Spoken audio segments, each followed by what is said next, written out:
அண்ணாவோட கடைசி படம் ஒன் லாஸ்ட் டைம் அப்படின்றத வந்து அக்செப்ட் பண்ணிக்க முடியலனாலும் we have to move on with the fact and truth அப்படின்னு தான் நாங்கள் அதை பார்க்குறோம். அந்த ஓவரால் அந்த சாங் பாடுறதே அண்ணாக்கே சர்ப்ரைஸ் தான். அது வந்து அண்ணாக்கு தெரியாது.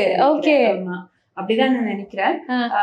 அதனால அண்ணாவே சர்ப்ரைஸ் ஆகி அந்த அந்த விஷயத்த பார்த்துட்டு இருக்கும் போது பூஜா ஹெக்டே கிட்ட இது சொன்னது வந்து it was very cute thing அங்க நடந்தது.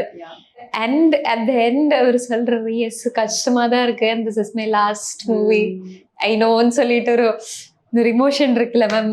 அந்த டைம்ல என்ன ஃபீல் ஆச்சு? அங்க சுபா மேம் என்ன அவங்களுக்குள்ள என்ன இது இருந்துச்சு, பேசிக்கிட்டீங்களா?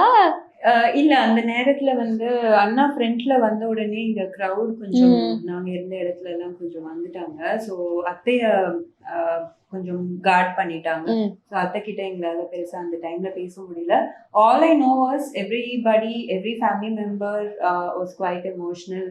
அண்ட் அண்ணாவோட கடைசி படம் ஒன் லாஸ்ட் டைம் அப்படின்றத வந்து அக்செப்ட் பண்ணிக்க முடியலனாலும் we have to move on with the fact and truth அப்படின்னு தான் நாங்கள் அதை பார்க்குறோம். Because it is for good.